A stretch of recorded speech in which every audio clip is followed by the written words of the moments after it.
Hello everyone, welcome to my channel. तो यहाँ पे हम आपके लाए हैं पाठ्य योजना नंबर 4, विषय है विज्ञान, प्रकरण है दाब।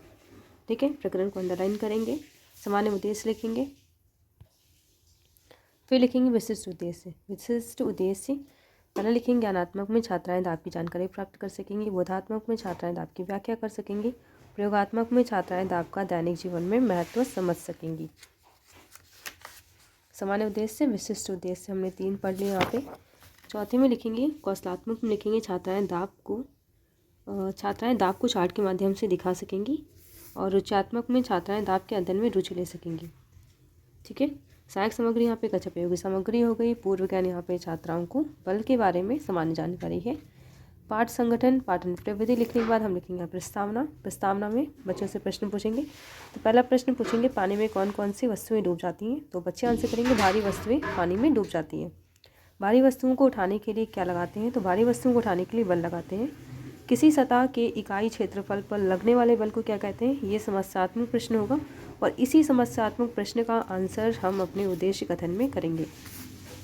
तो ये है हमारा उद्देश्य कथन। यहाँ पे हम लिखेंगे किसी सतह के इकाई क्षेत्रफल पर लगने वाले बल को हम दाब कहते हैं। आज हम दाब के विषय में विस्तृत अध्ययन करेंगे। फिर हमारा आता है प्रस्तुतिकरण, शिक्षण बिंदु, छात्राध्यापिका, कथन या क्रियाएं। इसमें से आप कोई एक ही चीज़ लिखेंगे, दोनों नहीं लिखेंगे। या तो आप कथन लिखेंगे या तो आप क्रियाएं लिखेंगे। ठीक है, या तो यहाँ पे स्लैश कर सकते हैं। फिर लिखेंगे छात्रा क्रियाएं और शिक्षण विधि। तो पहला हमारा जो शिक्षण विधि है वो है दाब। प्रश्न पूछेंगे, पेंसिल के नुकीले सिरे को रबर पर रखकर बल लगाएं तो क्या होगा? पेंसिल की नोक रबर के अंदर चली जाएगी। ये बच्चे आंसर करेंगे, हमारी प्रश्नोत्तर विधि हो जाएगी। यहाँ पे दाब को अच्छे से डिफाइन करेंगे। फिर दाब की परिभाषा। ठीक है, तो दाब की परिभाषा बताएंगे यहाँ पे।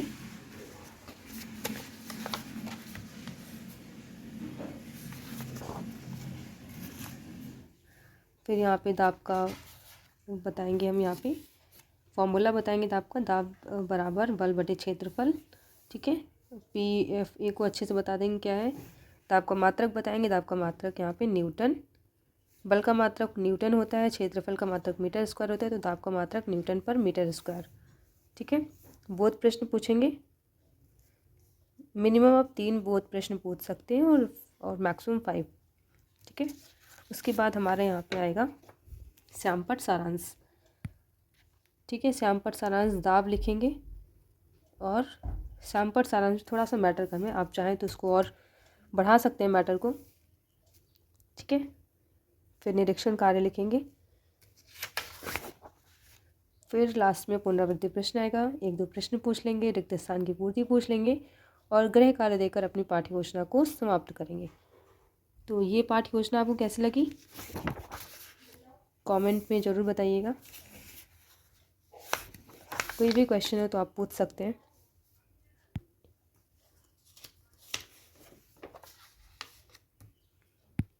चलिए, मिलते हैं नेक्स्ट वीडियो में, तब तक के लिए गुड बाय।